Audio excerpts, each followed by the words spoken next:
Associate Professor Walter Theseira.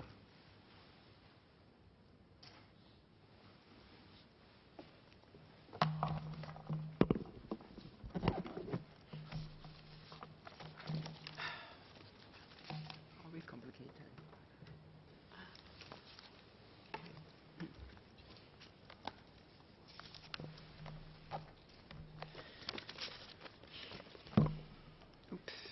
Mr. Speaker, in 1633, the scientist Galileo Galilei was put on trial by the Roman Inquisition of the Catholic Church. The charge?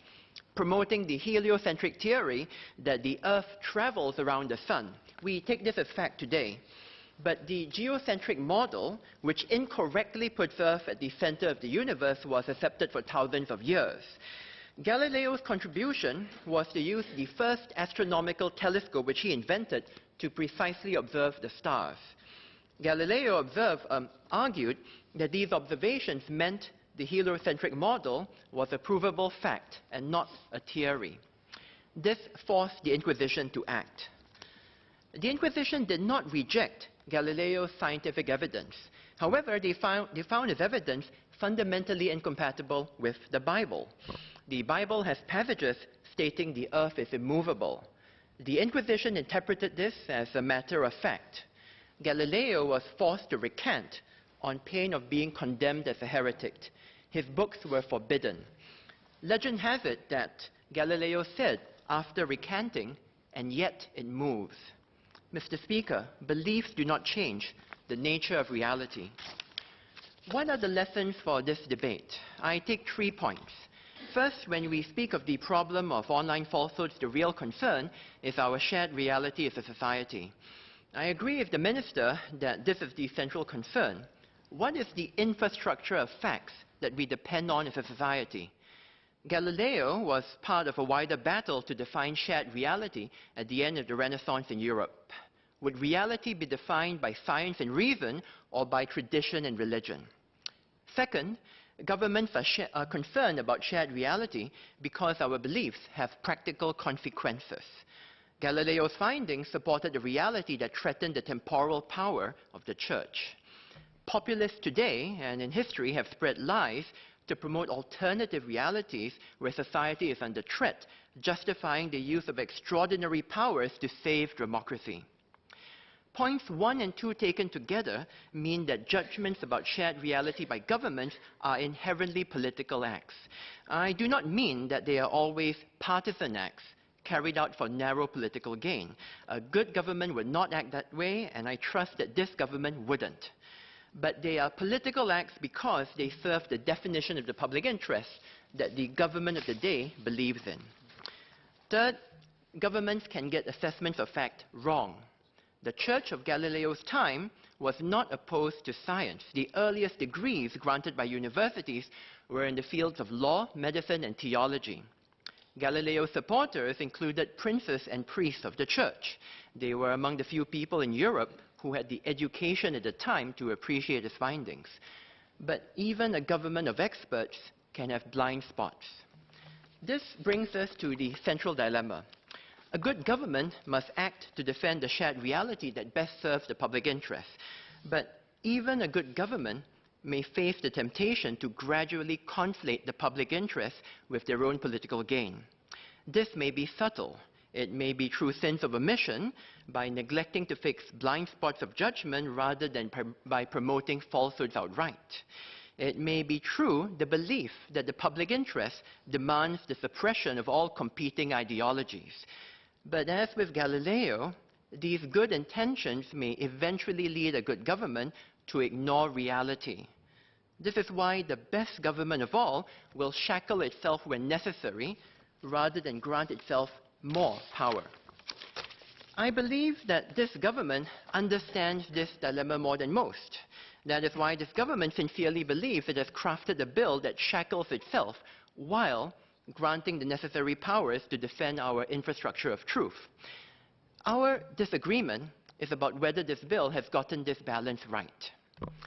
So, let me put on the record who is concerned about this bill. 124 academics in Singapore and abroad, including 52 Singaporeans, signed a statement expressing concern that the bill could adversely affect academic research on Singapore, especially in social sciences where critical research contests established facts and narratives. Other parties expressing concern include 30 Singaporean civil society and arts community organizations, the Asia Internet Coalition, traditional and independent online media, the International Commission for Jurists, the United Nations Special Rapporteur on the promotion and protection of the right to freedom of opinion and expression, the ASEAN Parliamentarians for Human Rights. I will stand corrected, but I don't think these parties are enemies of Singapore. I don't think they're agents of the forces who propagate online falsehoods. You will find in their statements broad agreement with the bill's legislative intent. I agree with the bill's intent. Online falsehoods are dangerous. Even if there is no malevolent intent, they may distort our shared reality and lead to harmful decisions. They are not readily corrected through self-regulation or education. They spread virally, and when there is a threat of imminent harm to society, government does have a duty to act immediately to stop the threat. This bill will create novel and proportionate tools, such as correction directions, that preserves online speech and promotes public education while minimizing harm. But I do not agree with all of the concerns, of course, expressed by the parties I have cited. The Minister has been kind to correct some of the misconceptions out there. My concern, rather, is that some of this debate around the bill has conflated criticism of the bill with support for irresponsible freedom of speech or with sinister intent towards Singapore. Sir, constructive criticism is not an unpatriotic act. Let me now speak for the group I'm most familiar with. Academics do not challenge the right of governments or the public to dispute scientific facts. Knowledge advances by dispute. But such disputes must honor the essential character of scientific research, which is evidence-based, driven by scientific methods, and held up to the highest standards of scrutiny. Academics are concerned that when a government adjudicates scientific disputes, there is a fundamental conflict of interest, as in my earlier example of Galileo and the Catholic Church. All governments have a political objective to defend a shared reality that suits their interest. For example, the United States Environmental Protection Agency changes its views on climate change science depending on who is president. Is it in the public interest for science to be unnecessarily determined by politics? The other concern is scientific reputation. An academic whose scientific findings are the subject of a direction would not be able to communicate them online without risk of contravening the direction. She might have to write to scientific journals to ask for a retraction or a correction. The journal would ask why. If our government is not able to answer to the satisfaction of international experts, it would bring scientific condemnation in our country. Sir, the United States can survive an administration with anti-scientific tendencies because good scientists have nowhere else to go for now. Is it in the public interest to discourage, even inadvertently, research that uses Singapore for field studies or to further our knowledge of social science and ourselves? Let me now turn to why we tabled these amendments. We are concerned the bill does not sufficiently limit, guide, and oversee the exercise of executive powers against online falsehoods. Members have received our explanatory notes. Before I explain our amendments further, I wish to first touch on points in agreement with the bill. I thank the Minister and his staff for consulting with us throughout, though of course we are solely responsible for the amendments. We accept the two-part test for executive action, including the definition of falsehood and the broad definition of the public interest. While we do have concerns that these give the executive very broad powers, we could not develop constructive amendments that would be feasible for the courts in trying facts, while also granting the executive discretion to act urgently to protect the public interest. We also accept that the executive must have the power to act urgently. Developing an amendment to create a role for ex-ante judicial or independent oversight proved challenging, and it risks considerable harm in the event of an immediate threat. Nonetheless, accepting the bill as it is in these areas means that we accept the executive should have considerable latitude.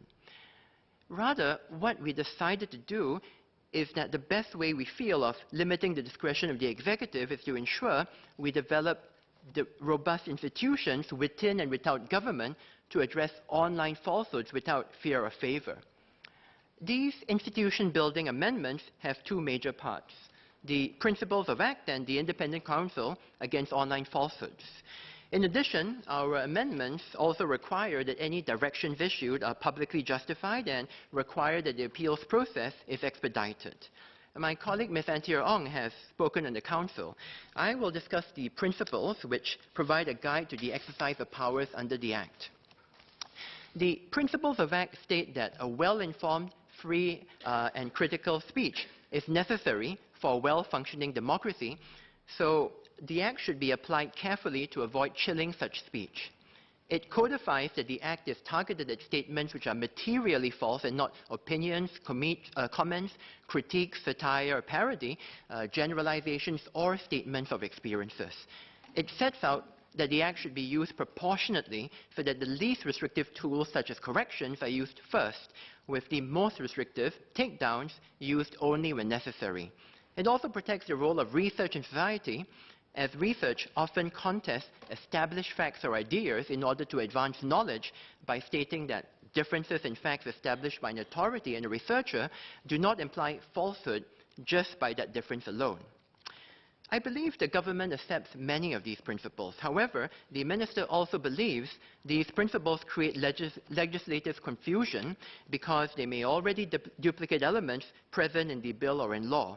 For example, I believe the minister's view and that of a senior counsel is that proportionality in the exercise of powers is already incorporated in the necessary or expedient term used in the public interest clause of the bill. I stand corrected if I have misunderstood.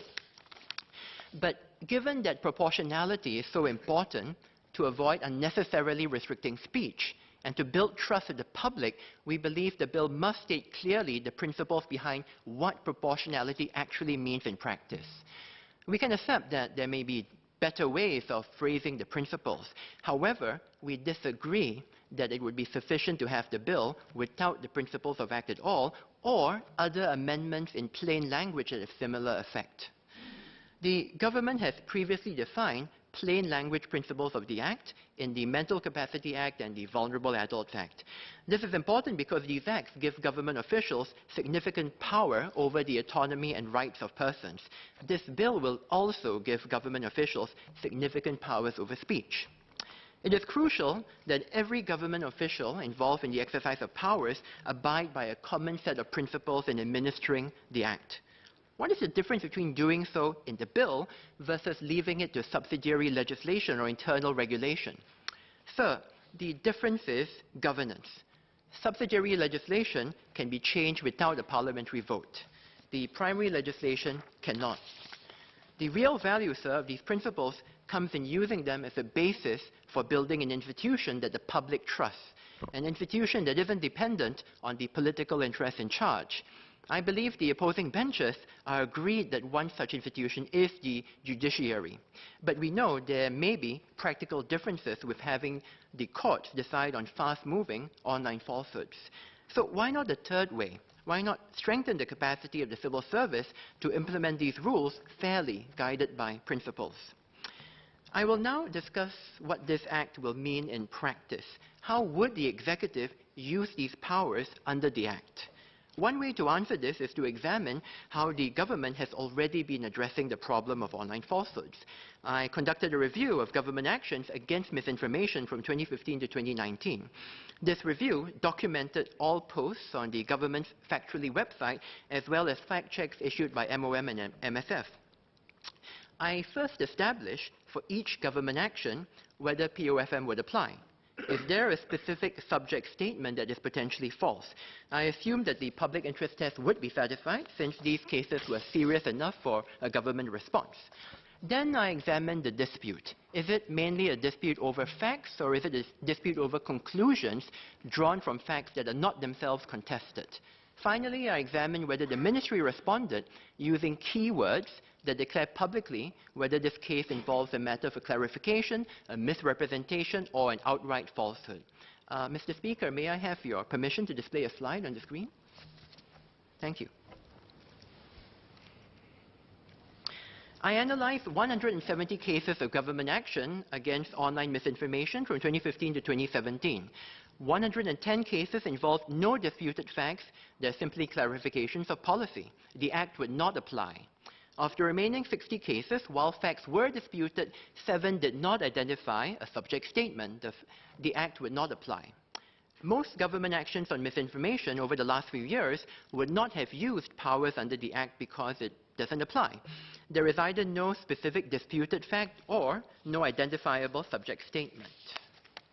Now, the remaining 53 cases are for specific subject statements with an identifiable source.